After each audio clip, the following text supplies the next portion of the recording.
Ayon dito sa latest report na lumalabas, mukhang ito raw Magnolia Hotshots at Converge Fiber Xers ay merong namumuo na trade. Mapupunta na raw dito sa Converge Fiber Xers si Javi Gomez de Leano, yung kapatid ni Juan. So magre-reunite na sila. Ang pinag-uusapan kung sino yung magiging kapalit, no?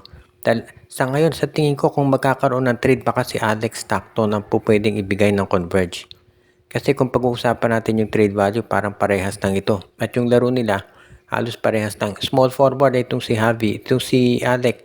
Ang laro niya shooting guard, point guard, pero pwede rin niya maglaro sa tres kung kinakailangan. At isa pa, no, itong dalawang players na to, yan ang pwede talagang matrade. At si Stockton, matagal na napapabalitang inalagay sa trading block. So baka ito talaga yung opportunity sa Converge. At ang Converge, mas kinakailangan ng trade kaysa Magnolia. Marami nagsasabi na ang problema talaga dyan yung coach. Pero sa sitwasyon ngayon ng Converge, hindi niyan papalitan si Delta Pineda. So, ang most likely magagawin na lang ng Converge ngayon ay palitan o mag-trade ng mga players. So, tignan natin kung ano magiging sitwasyon ngayon kapag nakuha na nila itong si Javi Gomez de Leano. Sa tingin ko, mag-i-improve yung laro ni Javi. Una-una, mabibigyan siya ng mas mahabang playing time dito sa Converge Fiber Xers.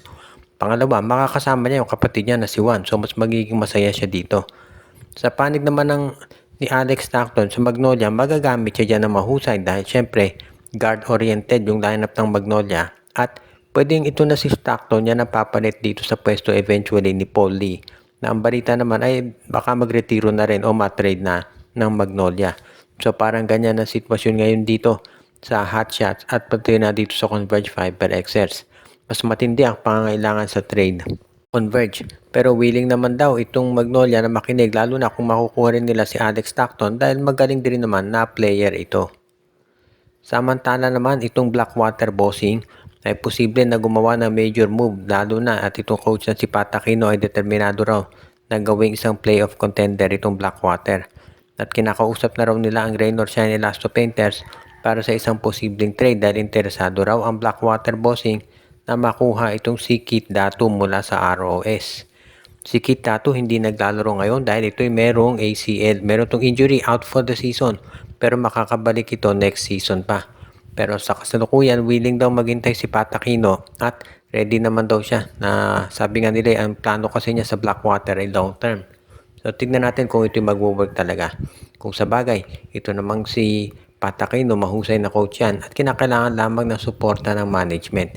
Kung magagawa nila ng paraan ito at itong si Kit Datu, mabibigyan ng oportunidad na maglaro para dito sa Blackwater, magiging mas maganda siguro ilalaro. Ngayon, yung ipapalit naman dyan, most likely ang hihilingin ng Raynor Chanelasto Painter si Christian David. Medyo hesitant sigurado si Pat Aquino na pakawalan yan pero kung yan ang kinakailangan dapat siguro gawin na rin nila. Dahil mukhang walang nararating itong big three ng Blackwater, si David, si Bearfield at itong si Panopio. So baka kinakailangan na nilang baguhin ito. So ngayon itong Rain or Shine naman Elasto Painters, hindi yan nagmamadaling makipag-trade dahil alam nila na maganda yung kalalabasan ng kanilang roster. 7-0 yung record nila at hindi nila syempre gustong gawin yan dahil meron silang magandang chemistry. Pero hindi naman naglalaro si Kit Datu. So ito yung player na pwede talaga nilang i-trade na hindi na di-disrupt yung chemistry ng team. Pero tignan natin kung ano ang gagawin ngayon ni Coach Yeng Giao kung papayag siya dito sa trade na gustong mangyari ni Coach Pat Aquino para dito sa Blackwater. Ang importante lang, kung ikaw Rain or Shine, hindi ka naman malulugi kung si Christian David na makukuha.